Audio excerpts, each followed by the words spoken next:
రవి గారు మీరు మీ అంచనా చెప్పండి, ఎలాంటి వాతావరణం ఉంటుంది ఇక్కడ? రజనీ గారు, కృష్ణా గుంటూరు రాజకీయాలు అనేవి ఈ క్యాస్ట్ డామినెన్స్తో పాటు ఏంటంటే క్యాపిటల్ లింక్డ్ ఇష్యూస్తో తిరుగుతూ ఉంటాయండి. ఎందుకంటే జగన్మోహన్ రెడ్డి గారు చాలా ఓపెన్గా ఏం చెప్పారంటే తన ప్రచారంలో, నేను గెలిస్తే విశాఖపట్నంలో ప్రమాణ స్వీకారం చేస్తాను, విశాఖని రాజధానిగా చేస్తానని ఆయన అవుట్రేటెడ్గా లాస్ట్ 5 years నుండి తీసుకున్న విశాఖపట్నంకు అనుకూలంగా క్యాపిటల్గా తీసుకున్న నిర్ణయాలన్నీ కూడా కృష్ణా గుంటూరు ప్రభావిత ప్రాంతాల్లో కమ్మాస్ని మోర్ ప్రోగ్రెసివ్ కమ్యూనిటీగా మనం ఇక్కడ చూడాలి. అక్కడ మీరు వ్యాపారాలు కావచ్చు, లేకపోతే రిమైనింగ్ అన్నీ కూడా ఏంటంటే కమ్మ సామాజిక వర్గ చేతుల్లో ప్రధానంగా ఉంటాయి. మిగతా సామాజిక వర్గాలు వాటికి అనుసంధానంగా పనిచేసుకుంటూ పోతాయి. మీరు కూడా ఒక రాజధాని బిడ్డే అని నేను అనుకుంటున్నాను. ఎందుకంటే కృష్ణా గుంటూరు ప్రాంతానికి సంబంధించిన వ్యక్తిగా ఇక్కడ పాయింట్ ఏంటంటే ఎటువైపు ఉన్నారు, 8 చోట్ల ప్రధానంగా వైజాగ్ ఈస్ట్ కూడా ఉంది. వైజాగ్ ఈస్ట్లో అక్కడ రాజధాని వస్తుందని ప్రోగ్రెసివ్ కమ్యూనిటీగా చెప్తున్న కమ్మ ఓటర్లు ఏమైనా వైఎస్ఆర్ కాంగ్రెస్ పార్టీ వైపు ఏమైనా తిరిగే అవకాశం ఉందా? షిఫ్ట్ అయినట్టు ఏమైనా కనిపిస్తూ ఉందా?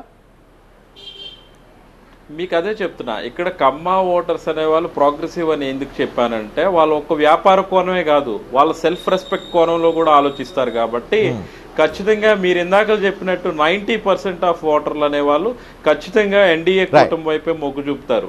ఇంకో కీలకమైన పాయింట్ మీకు విజయవాడలో కనుక, కృష్ణా జిల్లాలో కనుక చూస్తే గన్నవరం, గుడివాడ, విజయవాడ ఈస్ట్ బలమైన కుటుంబాలు, రాజకీయ నేపథ్యం ఉన్న కమ్మ సామాజిక వర్గానికి సంబంధించిన రాజకీయ నాయకులు వైఎస్ఆర్ కాంగ్రెస్ పార్టీ నుంచి కూడా పోటీలో ఉన్నారు. ఇంకా గట్టిగా మాట్లాడితే దెందులూరులో కూడా.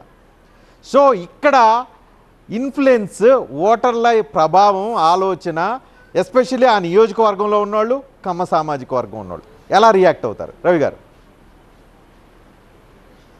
ఖచ్చితంగా మీకు ఇందాకలే అనుకున్నాం, ఎన్డీఏ కూటమికనే అనుకూలంగా వాళ్ళు గుడివాడలో కూడా ఈవెన్ నానిని కూడా కాదని వెడిగల రాము వైపు ఉంటారా?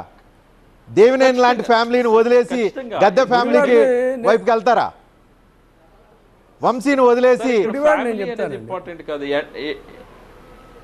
ఎండ్ ఆఫ్ ది డే వాళ్ళు సెల్ఫ్ రెస్పెక్ట్ ఫీలింగ్ లో ఆలోచిస్తే ఖచ్చితంగా గుడివాడ నాని గారు కాదు కదా, కొడాలి నాని గారు కాదు కదా, ఎవరైనా కూడా ఆ వైసీపీలో పోటీ చేస్తున్నప్పుడు వాళ్ళు ఎన్డీఏ కూటమి అభ్యర్థికే మొగ్గు చూపుతారు. సో ఈ 8 వైఎస్ఆర్ కాంగ్రెస్ వదిలేసుకోవాలి మీ లెక్క ప్రకారం?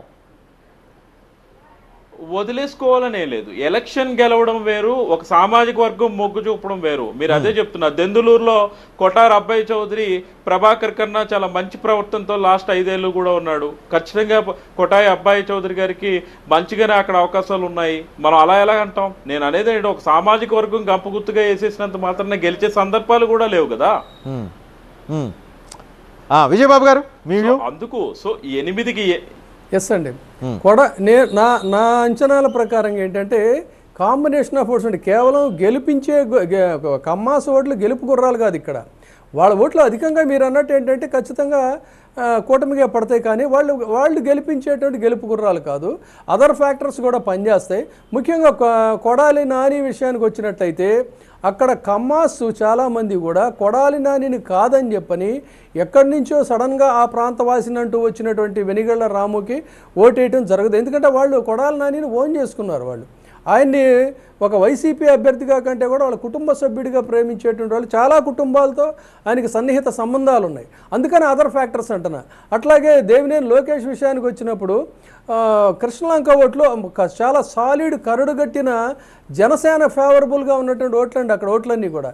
ఎప్పుడైతే జనసేన ఈ అవకాశవాద రాజకీయాలు పాల్పడిందో గద్దే రామ్మోహన్ రావుకు ఓటేసే కంటే కూడా మనకంటూ కొంత ఇది చేసినటువంటి బెటరు మనం ఇతనికి ఓటేయచ్చు అనేటువంటి ఓట్లు ఈ కాంబినేషన్స్ మారుతూ ఉన్నాయి.